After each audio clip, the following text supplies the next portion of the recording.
बंगाल चुनाव से पहले सियासत अब सिर्फ आरोप प्रत्यारोप तक सीमित नहीं रह गई, बल्कि माहौल में डर, तनाव और अविश्वास भी साफ महसूस किया जा रहा है। जैसे जैसे पश्चिम बंगाल विधानसभा चुनाव नजदीक आ रहे हैं, वैसे वैसे राज्य की राजनीतिक तस्वीर और ज्यादा जटिल होती जा रही है। राज्य में मुख्य मुकाबला तृणमूल कांग्रेस और भारतीय जनता पार्टी के बीच माना जा रहा है, लेकिन इस बार चुनावी लड़ाई सिर्फ राजनीतिक नहीं बल्कि मनोवैज्ञानिक भी बनती जा रही है। कई जगहों से ऐसे आरोप सामने आए हैं कि मतदाताओं को डराने धमकाने की कोशिश की जा रही है।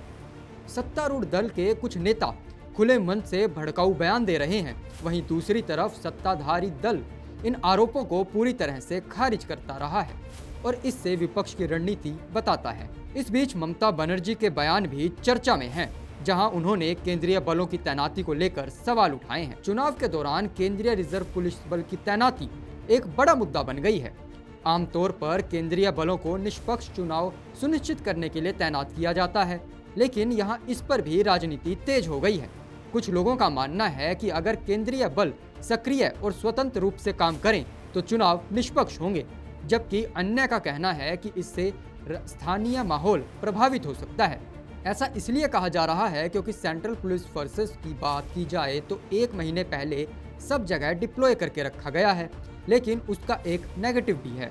नेगेटिव ये है कि जिस गांव में सीआरपीएफ वाले रह रहे हैं, वहां टीएमसी के बूथ वाले कार्यकर्ता और नेता लगातार सेवा में लगे हुए हैं।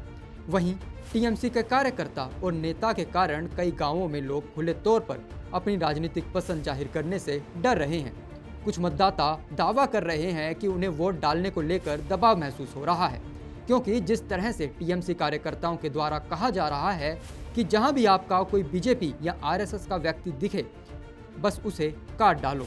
वहीं दूसरी ओर दूसरा पहलू निकलकर सामने आ रहा है कि टीएमसी के एक नेता का साफ तौर पर कहना है, अगर टीएमसी हार जाती है तो सबसे पहले वहां के लोगों को सर तोड़ूंगा, उसके बाद पसलियां, उसके बाद की कार्रवाई शुरू करूंगा। हालांकि इन दावों की आधिकारिक पुष्टि हर मामले में नहीं हुई है, लेकिन ऐसी बातें चुनावी माहौल को जरूर प्रभावित करती हैं, क्योंकि पिछली बार के चुनाव में साफ तौर पर देखा गया था कि टीएमसी के कार्यकर्ता बूथ पर से बैलेट पेपर और ईवीएम मशीन को लेकर भाग रहे थे। दूसरी ओर बंगाल में सामाजिक और धार्मिक समीकरण भी चर्चा में हैं। अलग अलग राजनीतिक दल अपने अलग अलग तरीके से विभिन्न समुदायों को साधने की कोशिश कर रहे हैं। असदुद्दीन ओवैसी की पार्टी की सक्रियता और मुस्लिम वोटों के बंटवारे को लेकर भी चर्चाएं तेज हैं।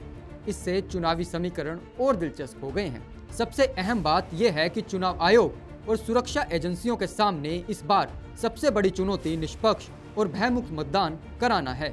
भारत निर्वाचन आयोग लगातार स्थिति पर नजर बनाए हुए है और सुरक्षा व्यवस्था को मजबूत करने के प्रयास कर रहा है, लेकिन इन सबके बीच सबसे बड़ा सवाल यही है, क्या बंगाल में इस बार मतदान बिना किसी डर के अपने मताधिकार का इस्तेमाल कर पाएंगे, क्योंकि लोकतंत्र की असली ताकत तभी सामने आती है जब जनता बिना किसी दबाव के अपनी आवाज उठा सके।